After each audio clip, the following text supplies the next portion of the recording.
Hello hello.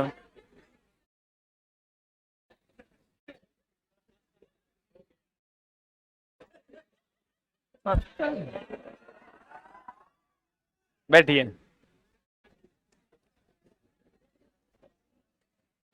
आज हम लोग क्या पढ़ने वाले हैं दोस्त? ये वाला क्वेश्चन हो गया था ना? कौन सा सुमेलित नहीं है में ए नंबर आंसर होगा? कोबाल्ट 60। आज हम लोग पढ़ने वाले हैं oxidation and reduction.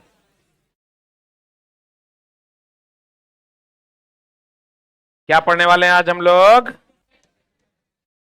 Oxidation and reduction. देखो, ऑक्सीकरण क्या कहते हैं दोस्त मेरे? एक होता है ऑक्सीकरण, क्या होता है? और एक होता है दोस्त मेरे अवकरण। एक होता है ऑक्सीकरण और एक क्या होता है? अवकरण। ऑक्सीकरण का ही दूसरा नाम क्या है? उपचयन, अपचायक, अवकारक। ही पता है ना? अवकरण को कहते हैं अपचयन, उपचायक,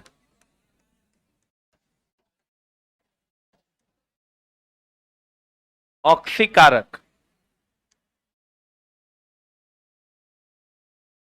देखो, इसमें ऑक्सीजन जुड़ता है और इचला हाइड्रोजन हटता है। और अगर इसमें आते हैं तो इसमें ऑक्सीजन क्या होता है? हटता है। और हाइड्रोजन क्या होता है? जुड़ता है। अब ध्यान देना, अगर ये दोनों बातें हो जाए, ये भी हो और ये भी हो, तो इसको हम लोग कहते हैं रेडॉक्स। कौन अभिक्रिया? अगर ये भी हो, यानी ऑक्सीजन जुड़ भी रहा हो, ऑक्सीजन हट भी रहा हो, तो वह अभिक्रिया क्या कहलाएगी? रेडॉक्स। अगर हाइड्रोजन हट भी रहा हो और हाइड्रोजन जुट भी रहा हो, वह अभिक्रिया क्या कहलाएगी? रेडॉक्स। अगर ऑक्सीजन जुड़ रहा हो और हाइड्रोजन जुड़ रहा हो, तब भी इस केस में वह अभिक्रिया क्या कहलाएगी? रेडॉक्स। अगर ऑक्सीजन हाइड्रोजन हट रहा हो और ऑक्सीजन भी हट रहा हो, यह अभिक्रिया क्या कहलाएगी? रेडॉक्स। क्या कहलाएगी? आजकल इसी का ट्रेंड है और यही पूछा जा रहा है। अब ध्यान देना, इसमें इलेक्ट्रॉन का त्याग होता है। बताओ, इलेक्ट्रॉन का त्याग तो प्लस की माइनस? अब जो त्याग करता है उस पर प्लस ना। तो देखो, कल क्वेश्चन मिला था, एनोड की कैथोड, और ये इलेक्ट्रॉन ग्रहण करता है। एनोड की कैथोड, जो ग्रहण करेगा उस पर माइनस चार्ज। आप माइनस बोले तो क्या? कैथोड। इसको लिख लो।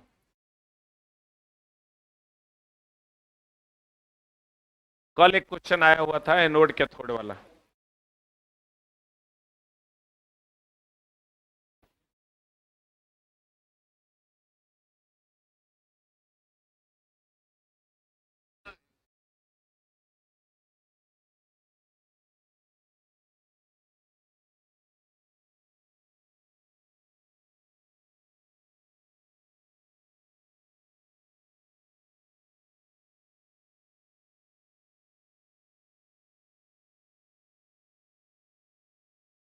और दोनों को मिला के लिख लेना क्या?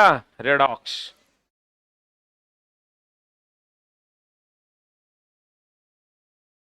कुछ अच्छे अच्छे प्रश्न इस टॉपिक के हम आपको भी बताने वाले हैं।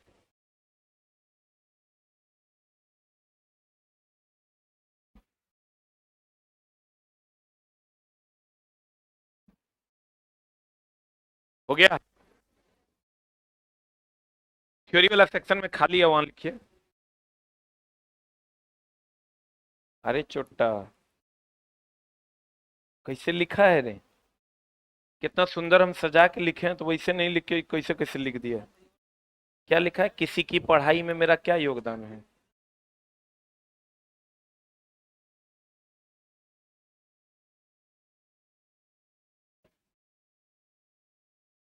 हो गया।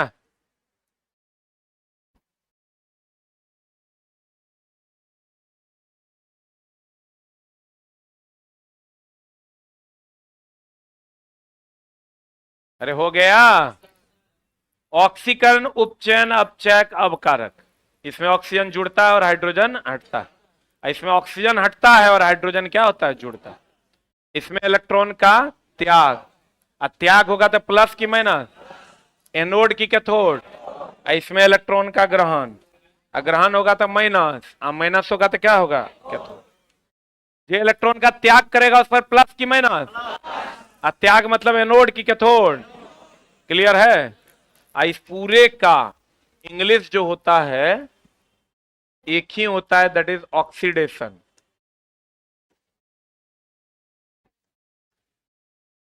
और इस पूरे का एक ही इंग्लिश होता है रिडक्शन। ये भी लिख लो। पूरे का इंग्लिश एक ही होता है क्या, ऑक्सीडेशन। इस पूरे का इंग्लिश एक ही होता है क्या, रिडक्शन। ध्यान से समझना चला, इसके बड़े अच्छे अच्छे प्रश्न हम आपको अभी बताने वाले हैं। देखो, ऑक्सीकरण, उपचयन, अपचयक, अवकारक। इसमें ऑक्सीजन जुड़ता है और हाइड्रोजन हटता है। इसमें इलेक्ट्रॉन का क्या होता है, त्याग। त्याग बोले तो प्लस, प्लस बोले तो एनोड। अवकरण, अपचयन, उपचयक, ऑक्सीकरण, ऑक्सीकारक, रिडक्शन होता है। और ऑक्सीजन का हटना, हाइड्रोजन का जुड़ना, इसमें इलेक्ट्रॉन ग्रहण होता है, निगेटिव चार्ज, कैथोड। अब आ जाओ क्वेश्चन की दुनिया में। ऑक्सीकरण अभिक्रिया, अभी तुरंत हम बताए थे, ऑक्सीजन का जुटना और हाइड्रोजन का हटना। जे जुटेगा उसमें वृद्धि होगा कि कमी होगा, आज जे हटेगा, यहां माइनस ना होगा, जे हटेगा उसमें क्या आएगी, कमी। अब क्वेश्चन पढ़ लीजिए, आंसर बता दीजिए। वृद्धि हुआ मतलब ग्रहण किया कि त्याग किया। अरे छोटा, ऑक्सीजन जुट रहा है तो ग्रहण ने किया, और इसकी कमी हो गई तो क्या किया। अब तो बताओ क्या होगा। ऑक्सीकरण, ऑक्सीजन ग्रहण करने या हाइड्रोजन का त्याग करने की प्रक्रिया, डी नंबर हो जाएगा। एक चीज हमेशा ध्यान रखना, ऑक्सीजन का वृद्धि, ऑक्सीजन अगर जुड़ा मतलब ऑक्सीजन की क्या हो गई, वृद्धि। ऑक्सीजन की वृद्धि हो गई मतलब क्या किया है, ग्रहण किया है कि त्याग किया है, क्या किया है, ग्रहण किया है। और त्याग करने की कैपेसिटी भी आती है, लेकिन उस पर नहीं जाते। ऑक्सीजन का जुड़ना मतलब ऑक्सीजन की क्या, वृद्धि। और हाइड्रोजन का जुड़ना मतलब किसमें वृद्धि, हाइड्रोजन में वृद्धि। हाइड्रोजन हटा मतलब हाइड्रोजन की क्या, कमी। अगला प्रश्न, बता, हम बताए थे टाइप्स ऑफ अभिक्रिया, बताए थे, एनसीईआरटी एग्जाम्पलर का सवाल है और स्नातक स्तरीय एसएससी में भी पूछा है, क्योंकि एनसीईआरटी का इसलिए आपके लिए जरूरी है। बताओ क्या ये संयोजन अभिक्रिया है, क्योंकि हम बोले थे कल, आप अगर क्लास किए होंगे तो ए बी आपस में जुड़ेगा, क्या बनाएगा, ए बी बनाएगा। तो ए बी बनाएगा तो एकल उत्पाद न बनाएगा। एकल उत्पाद क्या इस अभिक्रिया में बन रहा है, कै गो उत्पाद बन रहा है, तो ये होगा कि नहीं होगा। अब बोलो, उदासीनीकरण अभिक्रिया में बोले थे अम्ल क्षार से अभिक्रिया करेगा, तो यहां देखिए तो कहीं क्षार है, तो ये भी नहीं होगा। कोई दो गो चुनना है, इसका मतलब 1 और 3 होगा। कैसे होगा वो भी बता देते हैं। हाइड्रोजन यहां से हटा है, ऑक्सीजन जुटा है, तो प्रतिस्थापन अभिक्रिया है। अब रही बात उपचयन, अपचयन या रिडॉक्स कैसे है। रिडॉक्स देखो कैसे है, ध्यान से देखो। हाइड्रोजन यहां हट रहा है, हाइड्रोजन यहां जुट रहा है।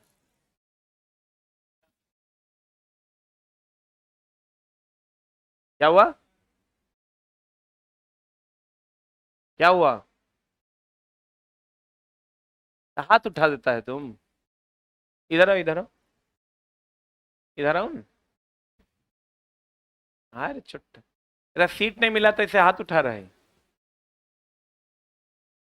इधर आओ ना, इधर आओ, आओ सीट देते हैं तेरा।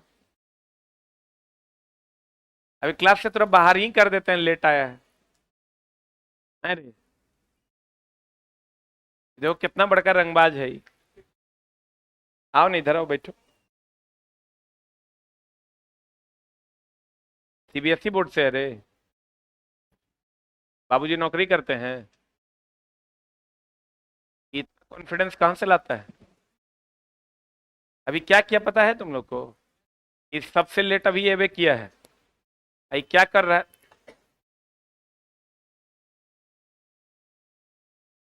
हम उधर ध्यान गया मेरा, ये कहता है सर हट नहीं रहा है।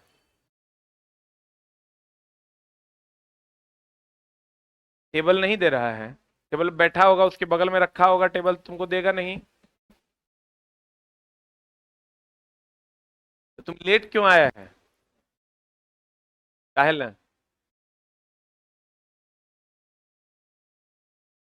बैठो। रंग बताओ यार। बहुत मार पड़ जाएगी। देखो, ध्यान से देखना। चला, पढ़ाने का एगो फ्लो होता है।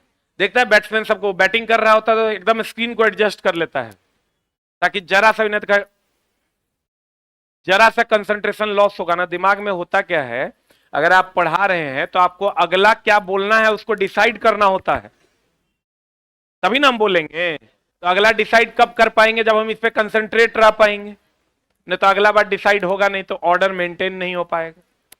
खैर छोड़िए, जाने दीजिए। यहां से आप देखिए क्या बता रहे थे। हाँ, अगर हाइड्रोजन हट रहा है और हाइड्रोजन जुड़ भी रहा है, इसका मतलब यह हुआ कि यह रेडॉक्स है। ऑक्सीजन जुड़ भी रहा है और ऑक्सीजन हट भी रहा है, तब भी यह रिडॉक्स है। और अगर ऑक्सीजन जुड़ रहा है और हाइड्रोजन भी जुड़ रहा है, तब भी यह रिडॉक्स है। और अगर हाइड्रोजन हट रहा है और ऑक्सीजन जुड़ रहा है, तब भी यह क्या है? रिडॉक्स। अब बढ़िया से देखो कि प्रतिस्थापन अभिक्रिया, इसमें कोई डाउट है? संयोजन क्यों नहीं है, ये क्लियर है। उदासीनीकरण क्यों नहीं है? क्योंकि अम्ल क्षार है नहीं। एक क्यों बच गया? रिडॉक्स कैसे है? तो देखो यहां से हाइड्रोजन एकरा से हट रहा है कि जुट रहा है? एकरा में हाइड्रोजन ओ में एच जुटा है, तब ना चला H2O बना है। तो बता ये रिडॉक्स है या नहीं है? आंसर बता क्या होगा? C4 क्या? अगला। अब इसको देखो फिर से बढ़िया से। यहां से देखो ऑक्सीजन हट रहा है कि जुट रहा है? यहां से देखो ऑक्सीजन जुट रहा है। ऑक्सीजन अगर हटे भी जुड़े भी, तो ऐसी अभिक्रिया को कौन अभिक्रिया कहते हैं? रेडॉक्स। आंसर बता क्या होगा? 3 नंबर हो जाएगा आंसर। क्योंकि देख, हाँ,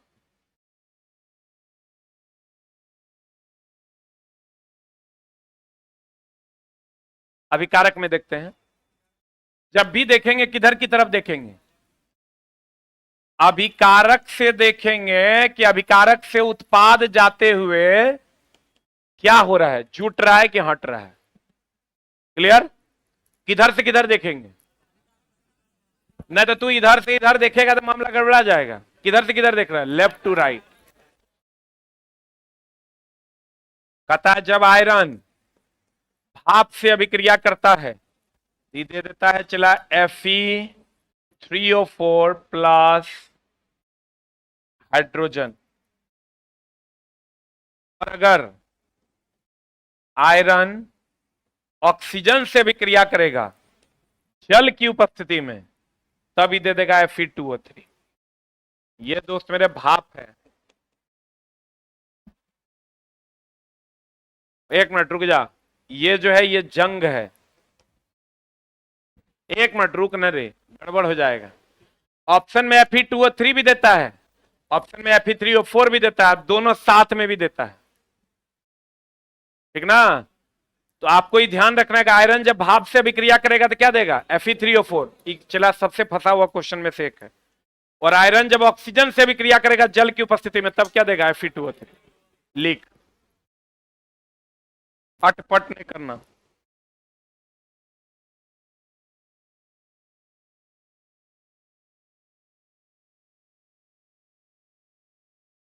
तेरे नैनों मेरे नैनों।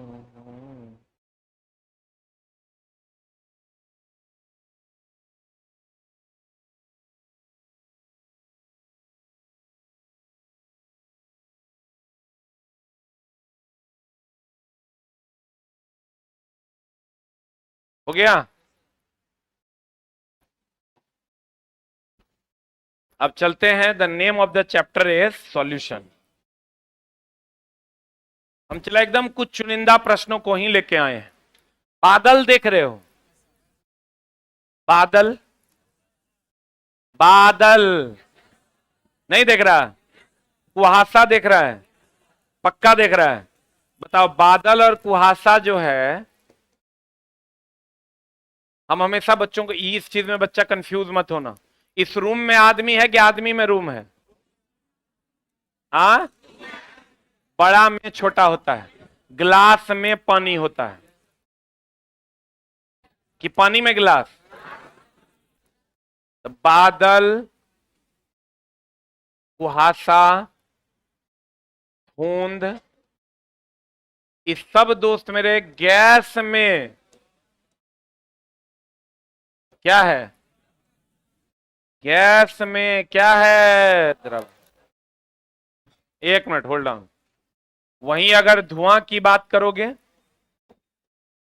तो धुआं गैस में छोटे छोटे कण होते हैं ठोस के, राख के। यहां ठोस का मतलब क्या है? राख है। Right it down. हाँ, कुहासा का ही दूसरा रूप है।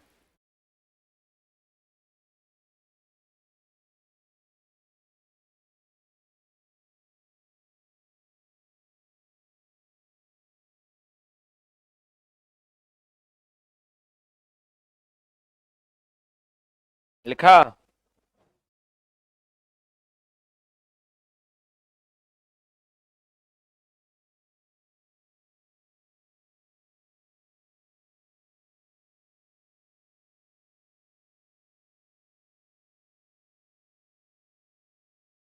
अरे लिखे। बादल, कुहासा, धुंध, गैस में क्या है? द्रव। और धुआं गैस में क्या है? ठोस। गैस में क्या है? ठोस। क्लियर है? उसके बाद एक चीज और ध्यान रखिएगा दोस्त मेरे, हम जो कहते हैं विलियन, जैसे हम लोग कहते हैं शरबत, क्या कहते हैं? शरबत जो होता है ये चीनी, अब प्लस क्या होता है? पानी। इसको जो शरबत है इसको हम लोग विलियन या घोल कहते हैं, और चीनी को हम लोग विलेय, और पानी को हम लोग विलायक कहते हैं। बोलो हाँ। रुक जा। पानी में चीनी की चीनी में पानी? आप चला किसी चीज को जानते हैं उससे मतलब नहीं है, आप कितना एक्यूरेसी के साथ जानते हैं इससे मतलब है। तब आप क्वेश्चन 100% कंफर्म बना पाइएगा, ना तो ए के बदले होगा बी। विलेय की मात्रा कम होगी और विलायक की मात्रा ज्यादा होगी। हम हमेशा बताते हैं विलेय का स्पेलिंग छोटा है, चीनी कम मात्रा में होगा, तो विलेय जो है वो कम मात्रा में होगा। विलायक का स्पेलिंग बड़ा है, यह अधिक मात्रा में होगा। कौन अधिक मात्रा में होगा? विलायक अधिक मात्रा में होगा। बहुत बढ़िया बात। अब मामला क्या है, प्रतिशत सांद्रता का एक सवाल आता है और बड़ा संभल के बनाने का है। द्रव्यमान प्रतिशत या प्रतिशत सांद्रता का एक सवाल आता है, प्रतिशत सांद्रता द्रव्यमान का। इसका फॉर्मूला है विलेय बटा विलियन गुना 100, या विलेय बटा विलियन को हम विलेय प्लस विलायक लिख सकते हैं, बटा विलेय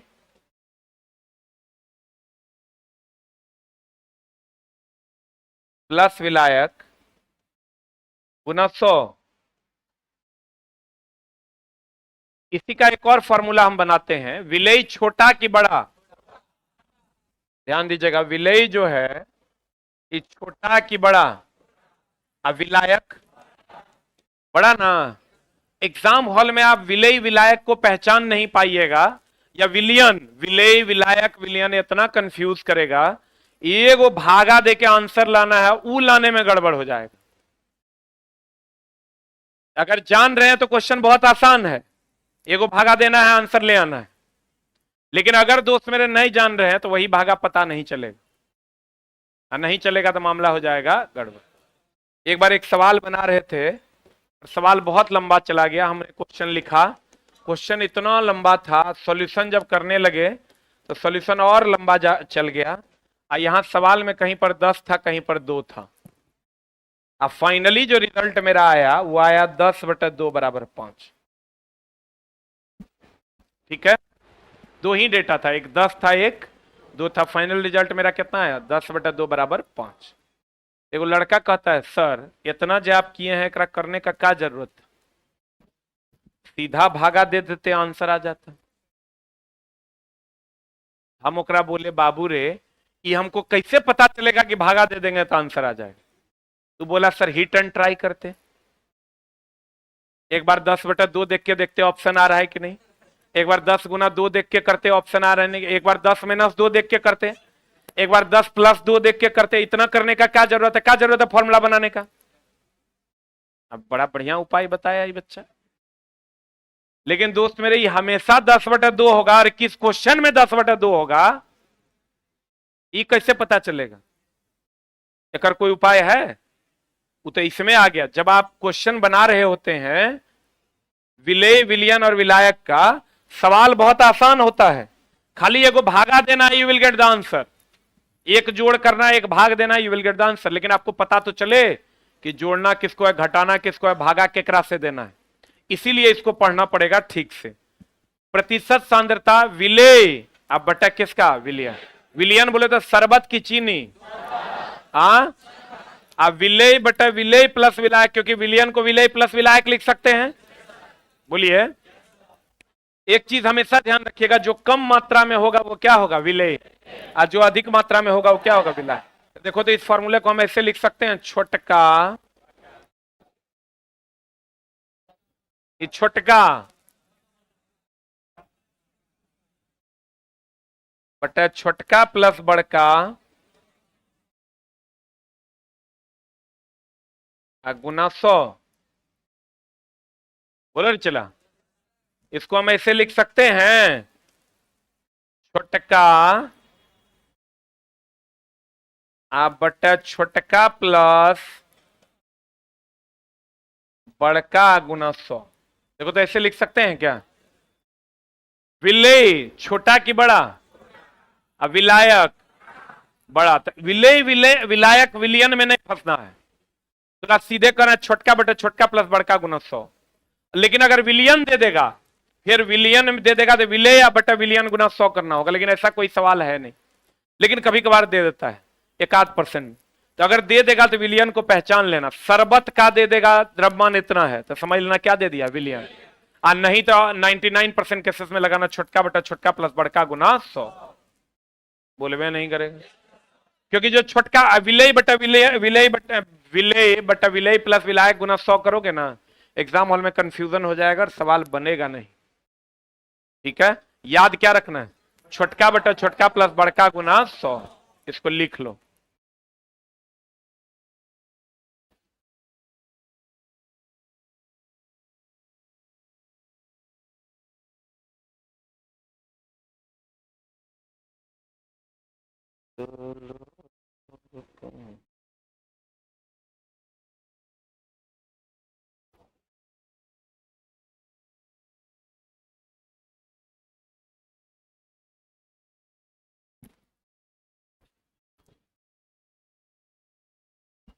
हो गया,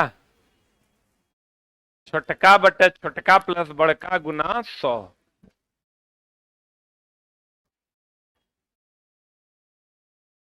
एकदम चला कम ही चीज सिखाएंगे, लेकिन थोड़ा सिखा देंगे, ज्यादा नहीं पढ़ाएंगे, कम पढ़ाएंगे लेकिन थोड़ा सिखा देंगे। हो गया।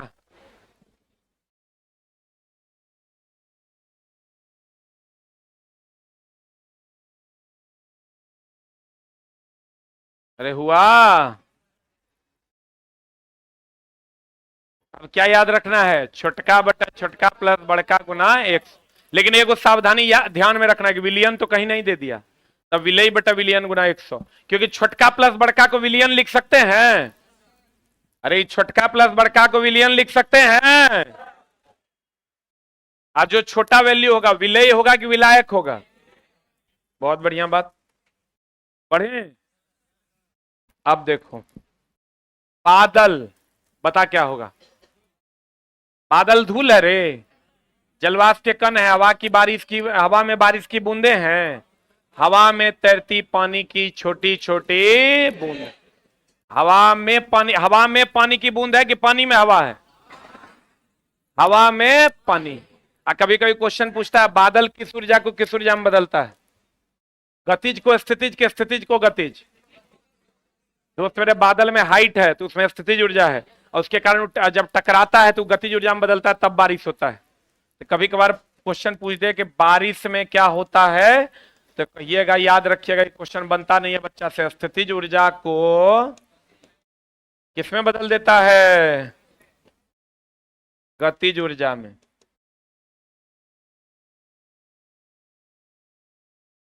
स्थितिज ऊर्जा को बारिश किसमें बदल देता है, गतिज ऊर्जा में।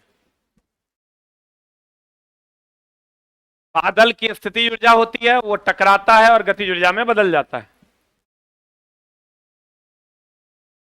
आंसर बता दो क्या हो जाएगा। ए की भी किसी, बताओ उस विकल्प का चयन कीजिए जो सही ढंग से यह इंगित करता है कि निम्नलिखित में से कौन सा कथन सत्य है जब मैग्नीशियम धातु के एक टुकड़े को कॉपर सल्फेट के विलयन में रखा जाता है। बता क्या होगा। मैग्नीशियम धातु के एक टुकड़े को कॉपर सल्फेट के विलयन में रखा जाएगा, ये बना देगा MgSO4, आप प्लस क्या बना देगा, कॉपर। बोलो हाँ। अब देखो लिख लिया जल्दी।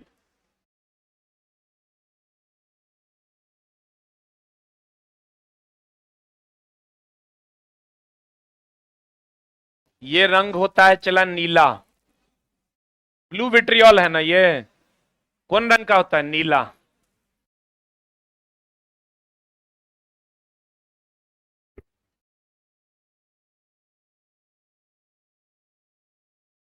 और ये जो होता है ये आप कह सकते हैं भूरा, लगभग भूरा रंग का होता है, मटमैला कलर का।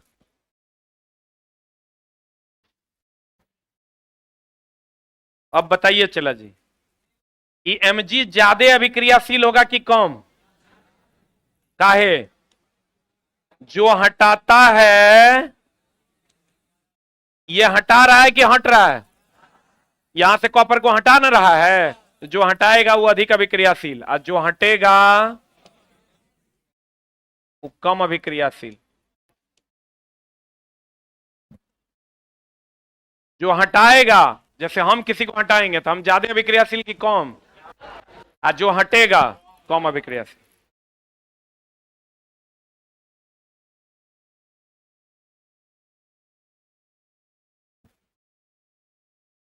हो गया। अब बता चला, मैग्नीशियम कॉपर सल्फेट के विलयन से कॉपर को विस्थापित कर देगा, कर दिया। देखो ना, कॉपर को यहां से हटा दिया, सत्य वचन। कॉपर सल्फेट का विलयन नीला रंग का फीका पड़ जाता है, सही है। मैग्नीशियम के टुकड़े पर कॉपर धातु का लाल भूरा निक्षेप बन जाता है, सही है। आंसर बता क्या होगा, 1 2 3, क्या होगा answer, B4 ball is the right answer. अब देख लो, हम अभी बताए थे आपको, इस पर ढेरी सवाल पूछा जाता है। इतना ग्राम पानी है, विलायक है कि विलयन है, ज्यादा मात्रा में पानी होता है विलायक। इतना ग्राम चीनी है तो क्या है, विलय ना। विलयन के प्रतिशत सांद्रता ज्ञात करें, प्रतिशत सांद्रता निकालेंगे, इतना कुछ करना नहीं है, छोटका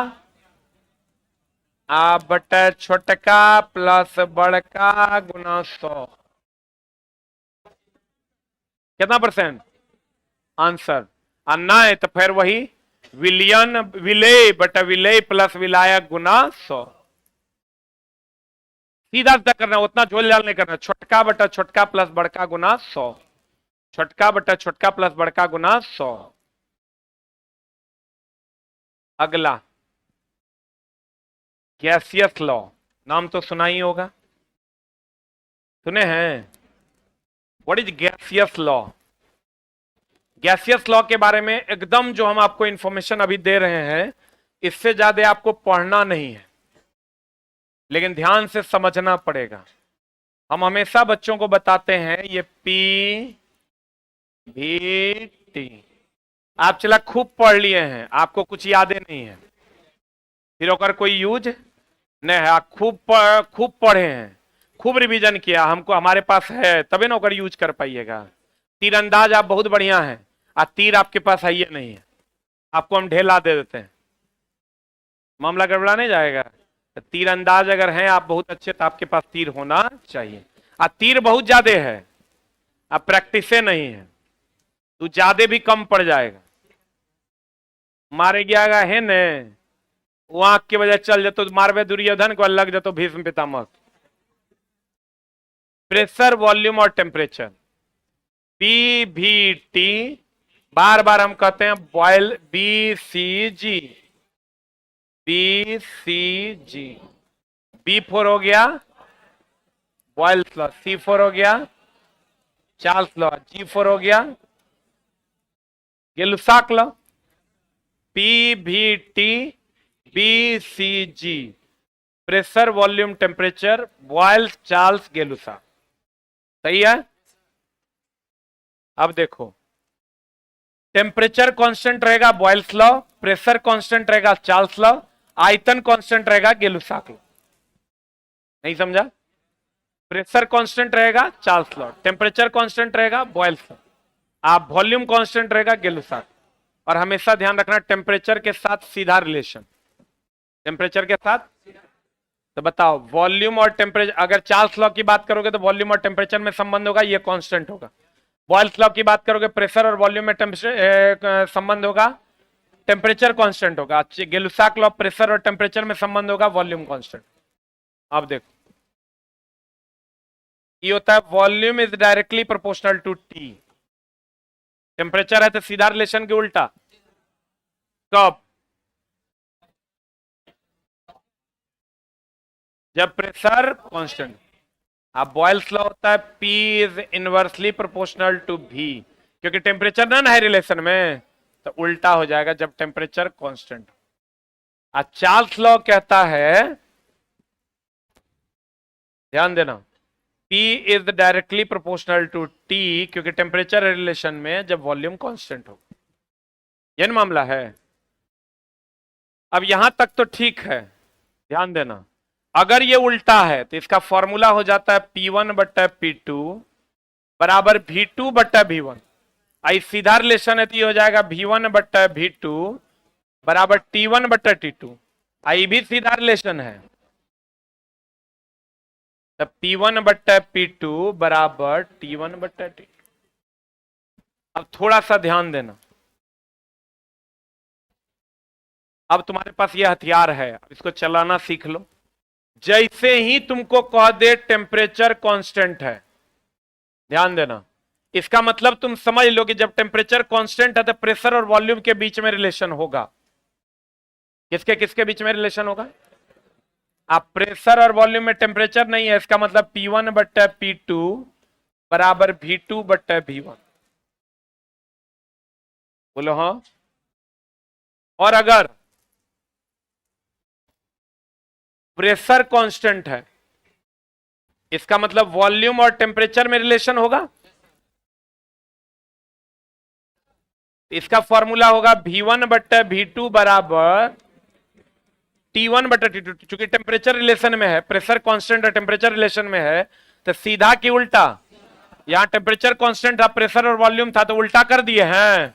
और तीसरा कंडीशन क्या होगा? टेम्परेचर कांस्टेंट, प्रेशर कांस्टेंट, अब क्या होगा?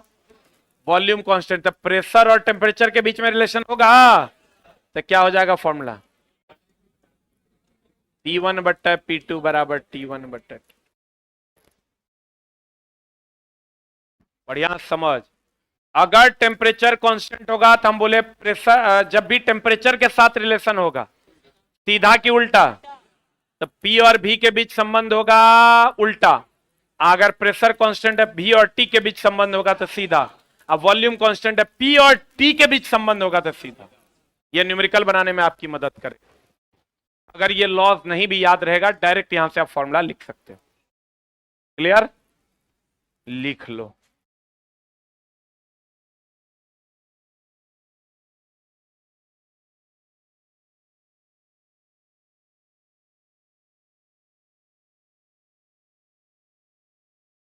तेरे नैनो सावन।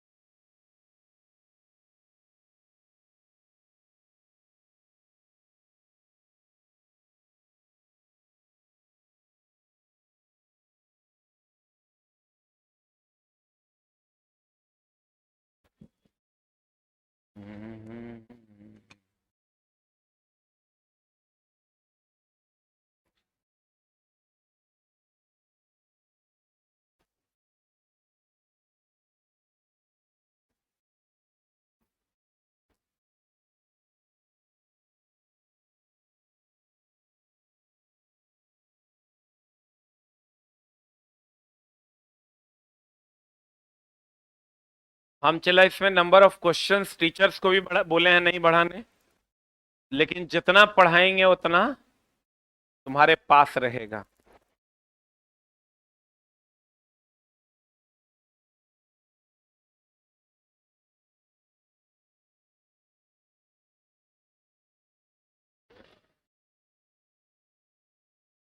बढ़े, अरे बढ़े।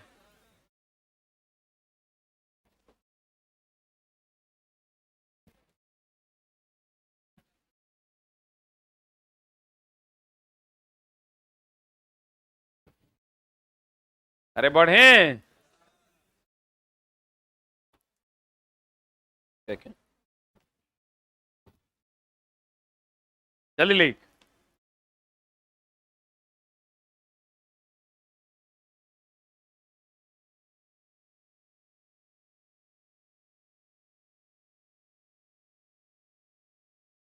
अच्छा बताओ चला, डॉल्टन का नियम सुने हो? डॉल्टन का नियम किसके लिए है? आंशिक दाब का नियम। वो नियम दोस्त मेरे, आंशिक दाब का नियम किसने दिया था? ये कहता था P टोटल बराबर P1 plus P2 plus P3, आंशिक दाब का योग कुल दाब के बराबर होगा। ये कौन गैस के लिए लागू होता है? CO प्लस H2 गैस के लिए लागू है। रुक रुक रुक रुक रुक रुक रुक रुकने रे। एक बात बताओ, अगर ये कोई गैस है, इस पर P1 बल यहां से, P1 दाब इधर से, P2 इधर से, P3 इधर से देंगे, P4 इधर से देंगे, तो कुल दाब जो होगा वो आंशिक दाब के योग के बराबर होगा? बोले वह नहीं करेगा। इसी को कहते हैं आंशिक दाब का नियम, जो किस पर लागू होता है? CO plus H2 gas. जल्दी लिख।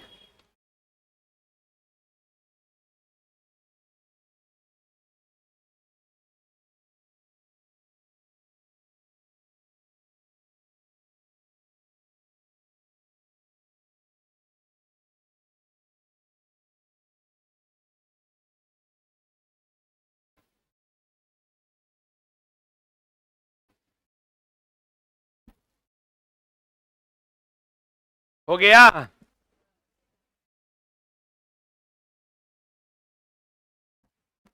लिख लिए?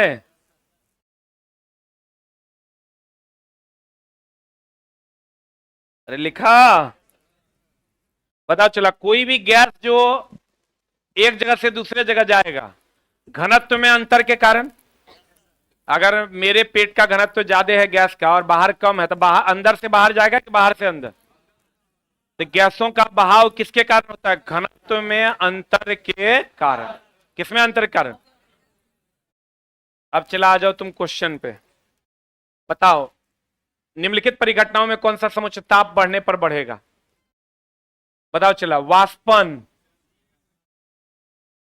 विसरण और गैसों का प्रसार। एगो दिया है संपीड़न, संपीड़न और संपीड़न। बताओ तो ताप बढ़ने से संपीड़न बढ़ता है कि घटता है? फैलता नहीं रे। ताप जब बढ़ेगा तो फैलेगा कि सिकुड़ेगा? दबेगा कि फैलेगा? दबना ही तो संपीड़न है। तो कह रहा है निम्नलिखित परिघटनाओं में कौन सा समुच्चय, एनसीईआरटी एग्जाम्पलर का सवाल है, ताप बढ़ने पर बढ़ेगा। बताओ संपीड़न बढ़ेगा कि घटेगा? कोई भी चीज को गर्म कर दोगे तो फैले जाएगा ना रे। अब फैलेगा तो संपीड़न कम के ज्यादा, दबेगा तो संपीड़न ज्यादा। तो बताओ ये आंसर होगा क्या? ये भी नहीं होगा, ये भी नहीं होगा, ये आंसर हो जाएगा वाष्पन। बताओ ताप बढ़ा दोगे वाष्पीकरण बढ़ेगा, विसरण गर्म खाने की गंध तेजी से फैलती है, गैसों का प्रसार गर्म खाने की गंध तेजी से फैलती है। निम्नलिखित परिस्थितियों में हाइड्रोजन गैस के अणुओं के मध्य दूरी बढ़ेगा कब? अगर मान लो कोई सिलेंडर है, इसमें तुम हाइड्रोजन गैस ले ले है, इसके बीच की दूरी बढ़ेगी कब? या तो इससे कुछ गैस निकाल दो, या नहीं तो कर आकार बड़ा कर लो। कहता है बंद पात्र में भरी हाइड्रोजन गैस पर दाब बढ़ाकर, दाब बढ़ा दोगे तो और दूरी घट जाएगा। फिर कहता है कुछ हाइड्रोजन गैस को पात्र से रिसाव करके हाइड्रोजन के गैस के पात्र का आयतन को बढ़ाकर, पात्र का आयतन बढ़ाए बिना अधिक हाइड्रोजन गैस मिलाने पर अधिक हाइड्रोजन मिला दोगे तो और घटी आ जाएगा। आंसर बता। डाल्टन का आंशिक दाब का नियम किस पर लागू होता है? CO plus H2। अब बताओ गैसों की मात्रा किसके व्युत्क्रमानुपाती होता है? घनत्व के। और ये नियम किसने दिया था? ग्राहम ने। किसने दिया था? ग्राहम ने। अगले क्लास में हम सबसे इंपॉर्टेंट टॉपिक पढ़ने वाले हैं। The name of the chapter is acid base and salt. क्या पढ़ने वाले हैं? Acid base and salt. Chemistry का सबसे इंपॉर्टेंट टॉपिक है। Thank you very much. और दोस्त मेरे, जो 10 दिन 10 कक्षा आप कीजिएगा तो आपको अपने अंदर कुछ ऊर्जा का प्रवाह बुझा रहा है कि नहीं बुझा रहा है? पढ़िएगा तो अपने आप को पता चल रहा होगा। Thank you very much.